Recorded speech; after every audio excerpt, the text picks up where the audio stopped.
The story you are about to hear is true. Only the names have been changed to protect the innocent.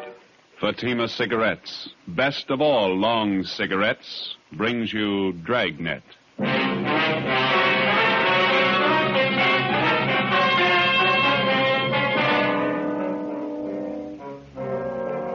You're a detective sergeant. You're assigned to homicide detail. A police officer is shot down on the front steps of his home. There's no apparent motive for the shooting. The assailant escapes in a blue sedan. Your job, get him. It's amazing how many long cigarette smokers are changing to Fatima. Here is the actual report. From coast to coast, king-size Fatima has more than doubled its smokers. Yes, more and more smokers every day are discovering that Fatima is the best of all long cigarettes. Long cigarette smokers find Fatima has a much different, much better flavor and aroma. Long cigarette smokers find that Fatima is extra mild because it's the long cigarette which contains the finest Turkish and domestic tobaccos superbly blended to make it extra mild. So enjoy extra mild Fatima, best of all long cigarettes. It's wise to smoke extra mild Fatima.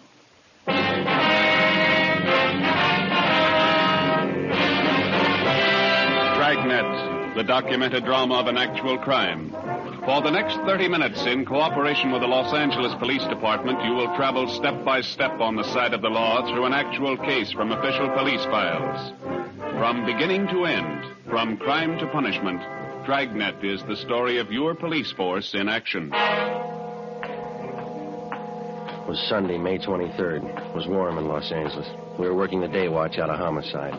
My partner's Ben Romero. The boss is Thad Brown, chief of detectives. My name's Friday. I was off duty reporting back in on an emergency call. It was 5 minutes past 3 a.m. when I got to room 42. Homicide. Hi, Joe. Hi. How is he? He's dead. Oh? Went kind of fast. I just got the call a couple of minutes ago. He died in Witt Hospital. Friday, Ben, let's go. Thad Brown's office. All right. How did it happen, Skipper? Haven't got all the details. Guy used a shotgun, point blank. Fillmore didn't have a chance. Chief of the detective's office, he got crime lab? Yeah, out there now. Right. Chief Ron Egan? Down the hall with Captain White, intelligence office. Said to have you wait. Okay, we'll be inside. Right. You want to fill us in, Skipper? Not much to tell. Fillmore was working the day watch out of robbery. He left work at 6 o'clock last night, drove home. Yeah. He had dinner, then he and his wife went to a show. He got home about 11:30, went to bed. Yeah. About 1:30 this morning, the front doorbell rang and Fillmore answered it. His wife said she heard him open the door, and there was a gunshot. She ran to the front door in time to see a guy jump in a car and drive away. Fillmore was lying on the porch, chest ripped open. You say the guy used a shotgun? Yeah. No other information on the car he used? Blue sedan, that's all the wife could tell us. She didn't get the license number, said it looked like a new model car. No physical evidence. Haven't found anything yet. Here's the boss. Chief? Elliot, you brief Friday and Romero? Told him much as I know. Any idea what the guy's motive was? Revenge. Any leads? Just one. Then White Intelligence came up with it. A guy by the name of Jake Carver. Carver? Not familiar. He got out of Folsom 3 days ago. Served 7 years armed robbery. Yeah. Fillmore was the man who got Carver and sent him up. The time he was sentenced, Carver swore up and down he'd get Fillmore when he got out. Hot-headed punk. Where do we look for Carver? Already checked where he's supposed to be staying. Not there. Mm-hmm. There's a list of guys he used to run with before he went to Folsom. Thanks. Let's see, Joe. Here it is. Ralph Danton, Ernie Travis, Jaime Flores. Carver been seen around town since he got out? Once that we know of, in a bar out on Sunset Boulevard. Flores was with him. Well, how about Travis and Danton? They still around? Well, let's see. Travis went east 2 years ago. Danton's around. Still runs with Flores. That's where you start. Flores? Yeah. Okay. Any reason? 2. Flores' sister used to go with Carver. Yeah. Flores owns a blue sedan. 3:20 a.m. We checked Jaime Flores' last known address, the old 76 Hotel down on South Alameda. Flores had moved. His forwarding address was his mother's house, 1232 Alabama Street out in Boyle Heights. His mother told us Jaime was living on County View Avenue in Highland Park. 4:30 a.m. We located the address. No garage here. Wonder where Jaime keeps his car. Not parked on the street. Yeah? What do you want? Police officers. Oh. Like to talk to Jaime Flores? Jaime? It's late. We're in bed. It's important. We'd like to talk to him. All right. Wait. I'll go get him up. Jaime. Come on, get up. Come on, Jaime. Cops at the door want to talk to you. What did it say? They want to talk to you. Okay, baby. Yeah, officers. What can I do for you? You Jaime Flores? That's right. We're looking for Jake Carver. You know where he is? I wish I did. I'm through with that guy. Why? What's the matter? He borrowed my car the day before yesterday. Said he'd only be gone a couple hours. I'm still waiting. You own a blue sedan, is that right? Yeah, 48 Chevy. Why, did he crack it up? Couldn't tell you. Do you have any idea where we can look for Carver? If I did, I'd be looking myself. Do you know if Carver's got a gun? Why, that punk pull a job? Does he have a gun? In the trunk of the car. I use it on hunting trips. What kind? Shotgun. 4:45 a.m. We got out a broadcast and an APB on Jake Carver, containing a complete description of the car and its license number. Roadblocks were set up on all main roads leading out of the city, and police details at the airports, bus depots, and the railroad terminals were alerted. All of the people whom Carver was known to have run with before he was sent to Folsom Penitentiary were rounded up and brought in for questioning. While Captain Elliott from Homicide supervised the interrogation, Ben went across the street to check with the coroner at the morgue. I contacted Lee Jones at the crime lab. 6 a.m., we met in Chief of Detective Thad Brown's office. Crime lab find anything? Single footprint, that's all. Jones found it in one of the flower beds in front of Fillmore's home. Does it tie in? Size 10. That's Carver's size. Well, that'll help. Is there any indication Carver might still be in the city? No, there was a good 3 hours between the time Fillmore was shot and the roadblocks went up. What about Carver's pals? Did they help any? Well, Flores is the only one who admits seeing him since he got out. What about Flores' sister, Dorothy? She lives out in Long Beach, and Cenas and Burton are bringing her in now. That guy, Flores, did you question him again, Elliot? Yeah. You satisfied with everything he told you that he knows? That's right. He doesn't seem to be too close to Carver. No record of any correspondence with him while he was in Folsom. How about the coroner's report now? Shotgun, close range, hit him hard. Well, there's mugshots of Carver. Are they out? Photocopy's still working on it. Turning out 2,000. Excuse me. Brown speaking. Albert. Right. They got Dorothy Flores in the interrogation room. You want to talk to her, Elliot? Ben, you and Joe talk to her. Tell Cenas and Burton to check in here. I got another angle I want them to start on. Right, let's go, Joe.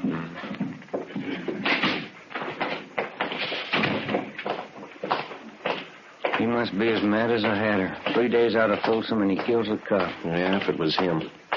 You got any other ideas? You need more than a footprint. We got to find the gun, and we got to prove that he used it. Hi. You two going to take over? Yeah, Lloyd. You and Gil check in at the chief's office. The captain wants to see you. Okay. You want the policewoman to stand by? It's fine. Let's go, Gil. See you guys later. All right. Along. You're Dorothy Flores? Yeah. You know why you're here? Jake Carver. That's what they told me. That's right. You know where he is? No. Have you seen Carver in the past 3 days? Look, I don't want any part of the guy. He's nothing to me. He never was. You used to go around with him, didn't you? 7 years ago, before he went to Folsom. Mm-hmm.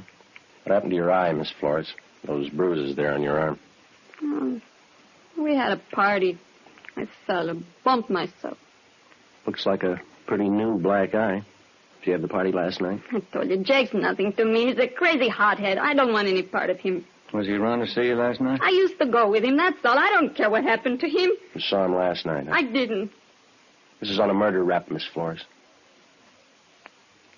I didn't want to see him. He came to my room. He forced his way in. I didn't want any part of him. When was it? Early this morning. What time? About 2 o'clock, maybe 10 after. He wanted money, acted like a crazy man. I told him I didn't have any money. He slugged me. That's how I got this mouse. What do you want the money for? He said he got the cop who set him up. He had to get out of town. He took my purse. $48 in it. Was he driving your brother's car? Yeah. I didn't want any part of him. I got nothing in this. Did he tell you where he was headed? Mexico. He's got friends across the border. Tijuana. All right. Stay with her, Ben. And get a stenographer, too, will you? Yeah.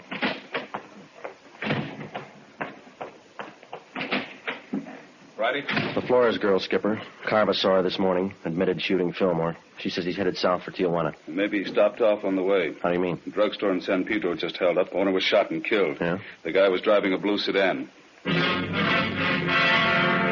An immediate alert was teletyped to the coastal town south of Los Angeles in the vicinity of San Pedro. The San Diego police were alerted, as were the Mexican authorities in Tijuana and other designated points of entry along the California-Mexico border. 7:50 a.m., Ben and I, together with Lloyd Barton and Al Chambra of Homicide, drove down to San Pedro and checked in with Lieutenant Maxwell at San Pedro Homicide. What kind of a gun did the guy use, Lieutenant? I checked the body. Looks like it could have been a .45. No chance it might have been a shotgun? No, not that kind of a wound. Who saw the guy make his getaway? My wife did. We live right across the street from the drugstore. Wife heard the shooting and ran to the window. She says it was a blue sedan. She didn't see the license plate? No. I got a look at the car before it disappeared. It looked like a Chevy to me. There's been no sign of it since the roadblocks went up? Not yet. It's pretty hard to understand. How do you mean? Take a look at the map here. Here's Palos Verdes and Clifton to the west. Roadblocks there. Yeah, uh-huh. Here's the roadblock to the north, just this side of Harbor City. Another one northeast, near Wilmington. Yeah? This one here, outside of Long Beach. Had 4 roads to pick from. They're all blocked off, huh? No turnoffs, no detours. All the roads are under patrol. You think he got south beyond Long Beach before the roadblocks went up? Not a chance. Yeah, it's hard to figure. He could be hiding out somewhere along the way. Excuse me a minute. This is Lieutenant Maxwell. Where? Okay, be right there. Anything? I found the car off the Coast Highway, blue Chevy sedan. How about Carver? Bloodstains in the front seat. That's all they found.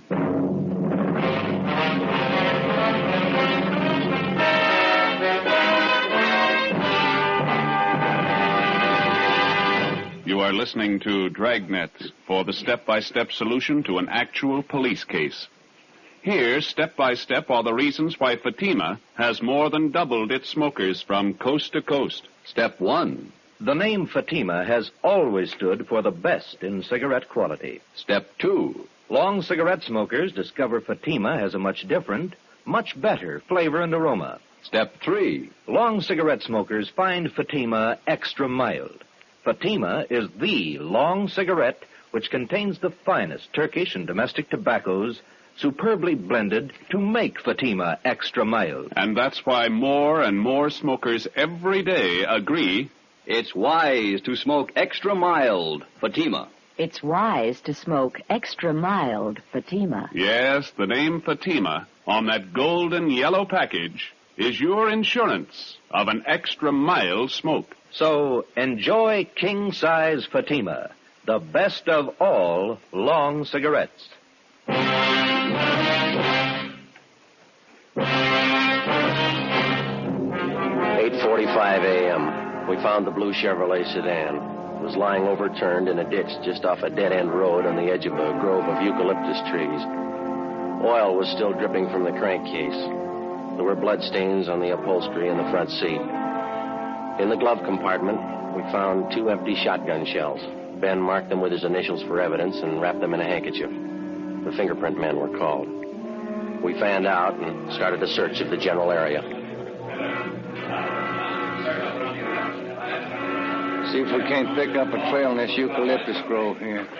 Sure has got me beat. What's that? The car all smashed up back there, blood all over. The guy must have been hurt. How'd he get this far away from the car? What makes you think he did get far? Either that or he's hiding right under our nose. No sign of a trail through here? No, there's nothing. There's a clearing up ahead. Come on, let's cut through this brush here. Ben, come here. Yeah. Take a look. The trunk of this tree. Brown smears on it. Blood? Maybe. Look, higher up on the trunk there is the same thing. Wait a minute. Up in the tree. Can you see anything up there? No, the branches are pretty thick. Trees go pretty high up. Good 60 feet up there. Come here, Joe. Yeah? Follow my hand. Oh, no, just over at the left where I'm pointing. Oh, yeah. Cover, Ben. You all right, Joe? Yeah. Can you see him? Yeah, up near the top. Right. Wait. Stay off, Burton. Don't come in the clearing. He's up in one of the trees. Throw that gun down, then come down yourself. All right, Ben. Ready, Joe.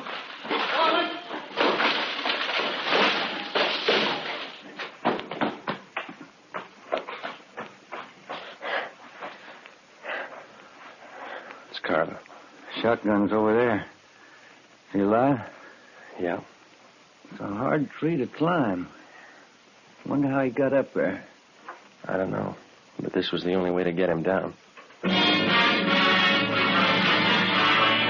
We called an ambulance and had Jake Carver taken back to Los Angeles to the county hospital, the prison ward. We took the shotgun and the empty shells and booked them as evidence with the property clerk. The wrecked blue sedan was impounded. 2 counts of murder were filed against Carver with the district attorney. There was still one important piece of evidence missing, the .45 pistol used in the robbery and murder of the San Pedro druggist. A month passed. While Carver recuperated in the prison ward of the county hospital, we were busy building a case for his conviction. We still had only enough evidence to convict him for one of the murders. Another 2 months went by. On August 30th, Jake Carver was brought to trial for the shotgun murder of police officer Robert Fillmore. 10 days later, the jury found him guilty of first-degree murder. He was sentenced to a life term in Folsom Penitentiary. Knowing that we didn't have enough evidence to convict his client for the murder of the druggist, Carver's lawyer demanded an immediate trial on the second charge. Wednesday, September 12th, 10 a.m. I was called at the chief of detective's office. Ready? Sit down. Thank you. Elliot and I have been talking about this Jake Carver thing. They set the trial date yet? Starts next Tuesday. Bringing Carver down from Folsom tomorrow. It's bum luck. We're not going to convict him on the evidence we've got. We don't even have the gun. We've got to get a conviction. He beat the death rap for killing Fillmore. If he gets over this one, that means he's still eligible for parole. Yeah. So he serves 10 years, maybe. Good behavior. He gets out and he's ready to start in all over again.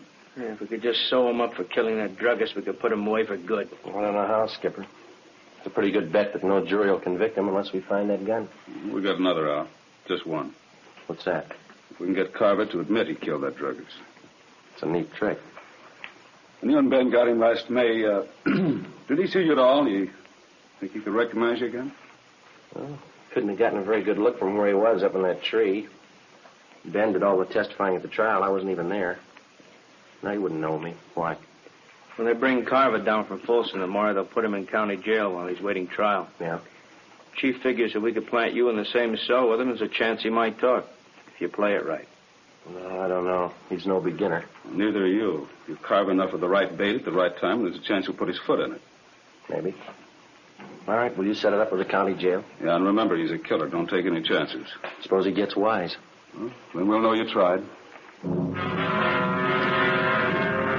The following day at 2 p.m., I was booked at Central Jail as Joe Ramos, a robbery suspect.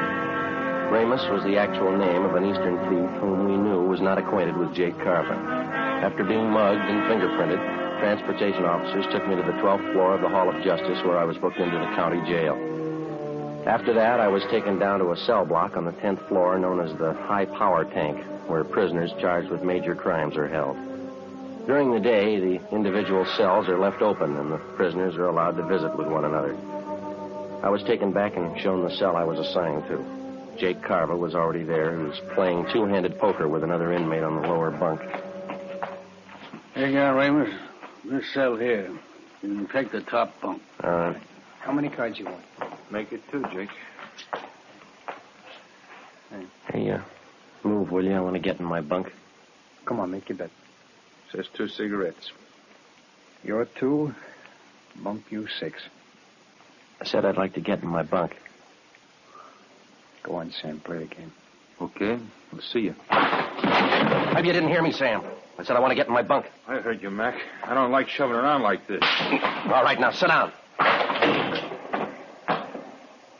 What's your complaint? Didn't they tell you when you came through the door?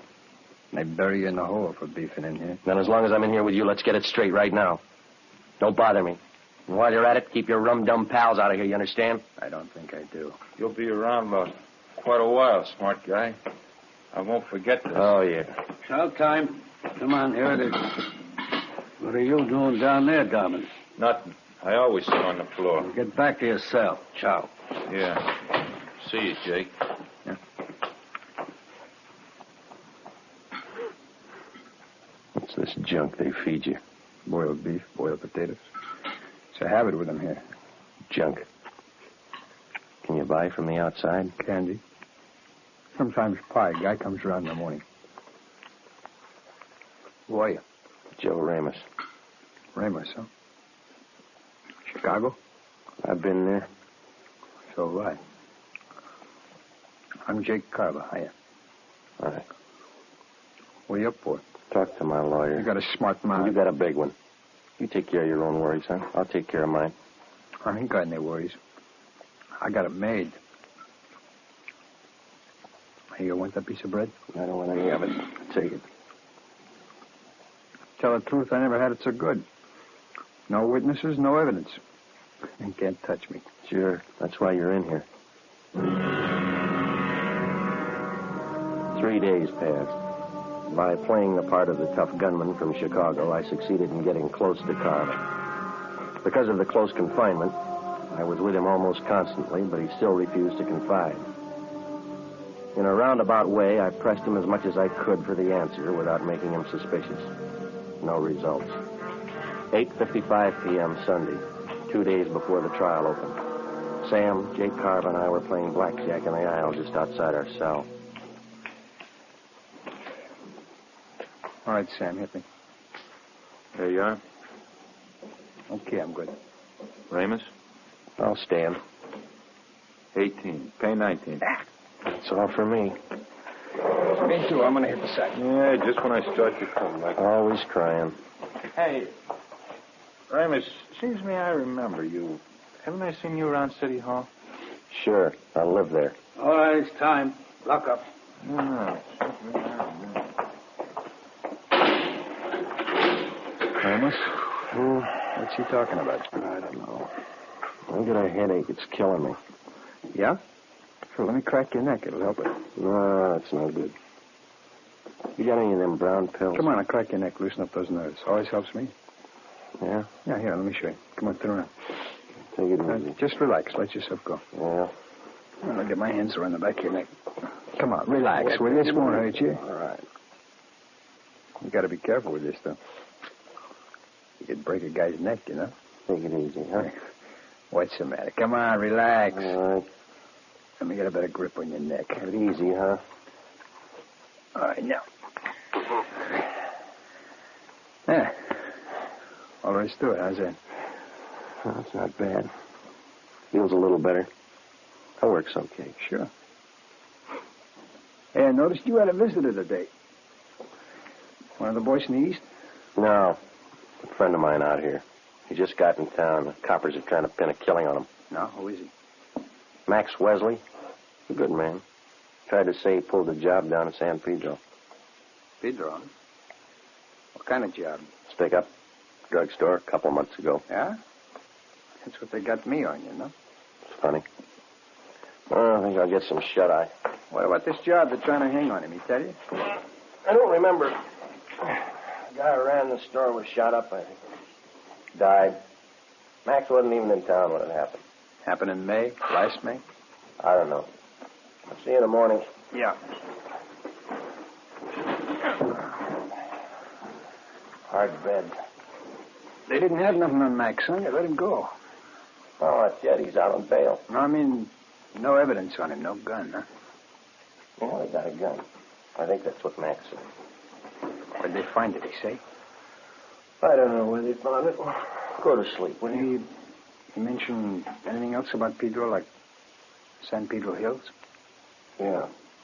Well, maybe that's where they found it. I think Max said that. No. That couldn't be. All right. That's neither. Hey, Ramos, it wasn't the Harbor drugstore, was it?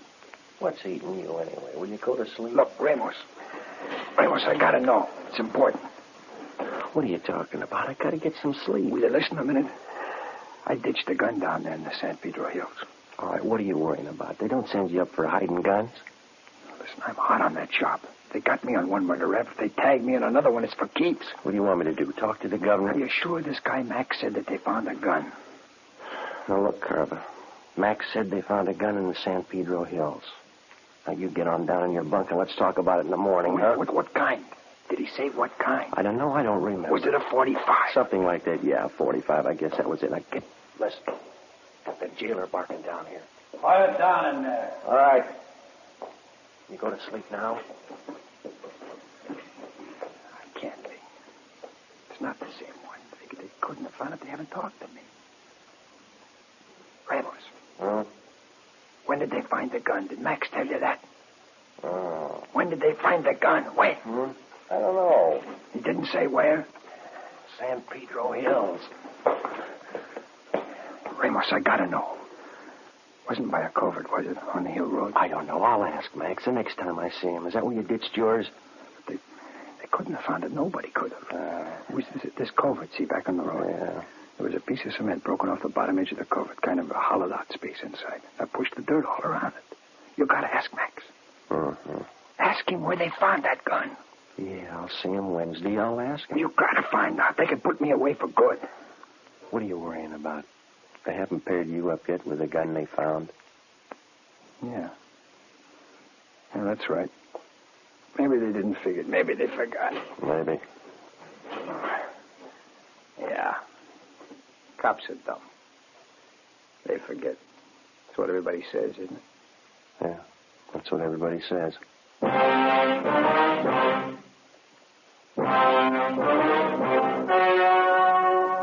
The story you have just heard was true. Only the names were changed to protect the innocent. On September 18th, trial was held in Superior Court, Department 91, City and County of Los Angeles, State of California. In a moment, the results of that trial. It's amazing how many long cigarette smokers are changing to Fatima. Here is the actual report. From coast to coast, king-size Fatima has more than doubled its smokers. Yes, more and more smokers every day are discovering that Fatima is the best of all long cigarettes. Long cigarette smokers find Fatima has a much different, much better flavor and aroma. Long cigarette smokers find that Fatima is extra mild because it's the long cigarette which contains the finest Turkish and domestic tobaccos superbly blended to make it extra mild. So enjoy extra mild Fatima. Best of all long cigarettes. It's wise to smoke extra mild Fatima. It's wise to smoke extra mild Fatima.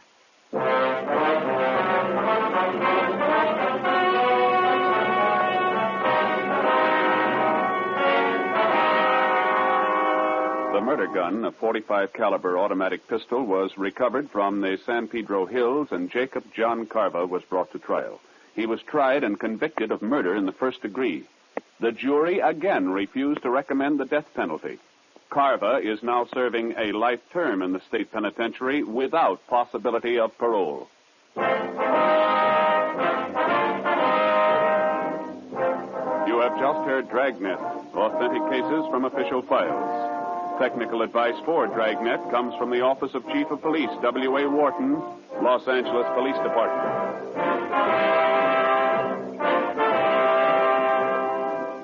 Dragnet wishes to thank the editors of Radio Best magazine for their considerate appraisal of this program. For those of you who may be interested, a novelized version of Dragnet appears in the April issue of Radio Best. Fatima Cigarettes, the best of all long cigarettes, has brought you Dragnet from Los Angeles.